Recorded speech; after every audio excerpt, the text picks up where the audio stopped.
Larry Tannenbaum was nominated for the Order of the Star of the North because of his dedication to North and his class of 1964. There they are. His fan club. No one was stepping up to be the chair for his class's 50th reunion, a big year and a big party for any alumni. So last spring, Larry got a group of loyal 64 Vikings together, and they made it happen just 5 or 6 months later under his guidance. After graduating from North, Larry attended the University of Denver, where he received his BA in 1968.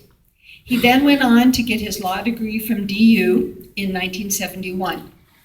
Larry practiced law from 1971 to just last year when he retired.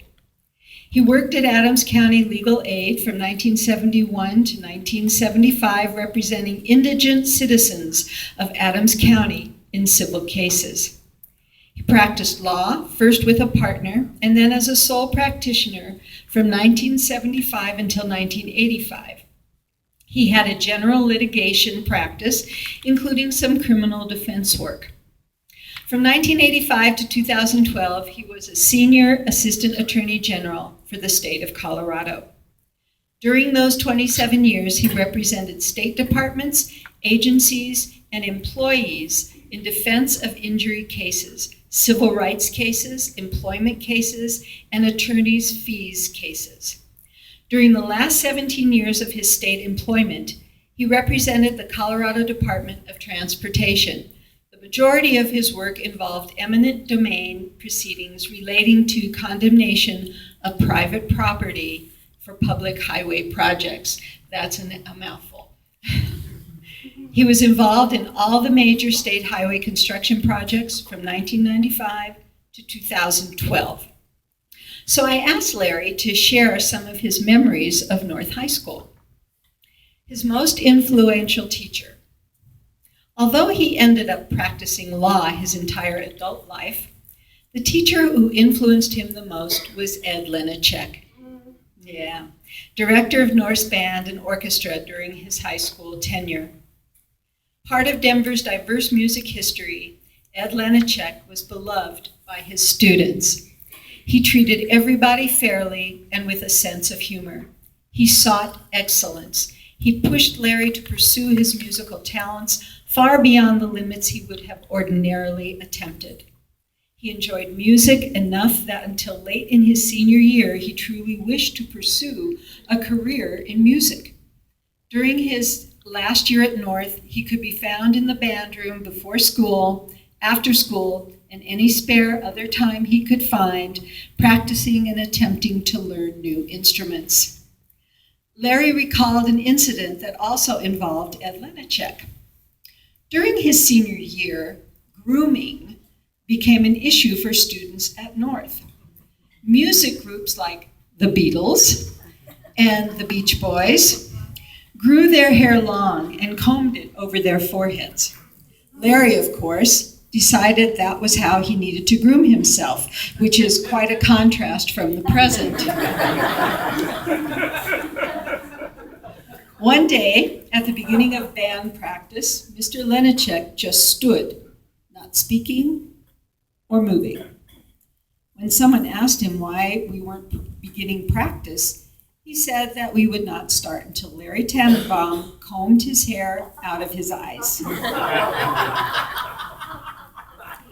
On another occasion, Larry had to leave band practice, having received a note to see another teacher.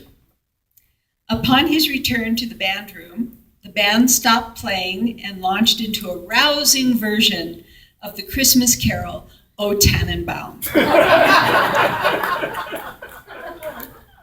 When Larry first came to North, he was greeted by what to him was a gigantic school building, a vast number of students, over 3,000, and a large number and variety of teachers.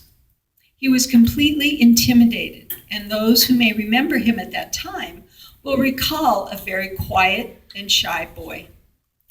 By the time he graduated 3 years later, he had shed his shyness and had acquired an ability to communicate verbally and socialize with others that remains to this day. During his high school tenure, he also learned how to both use and change systems and practices, a talent he has used throughout his adult life. So it gives me great honor to introduce Larry Tannenbaum.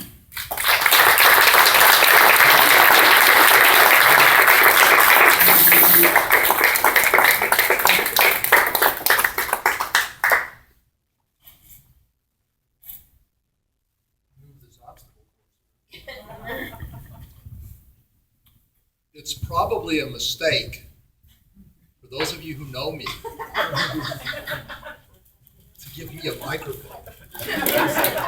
But I will spare you.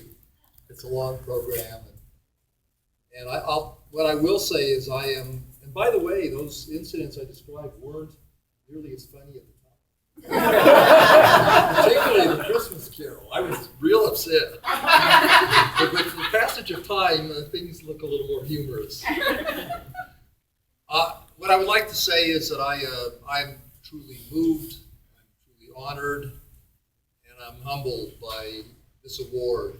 And my plan, I'm now retired, and I have time, and my plan is to devote some amount of that time to North and matters relating to North. Again, thank you.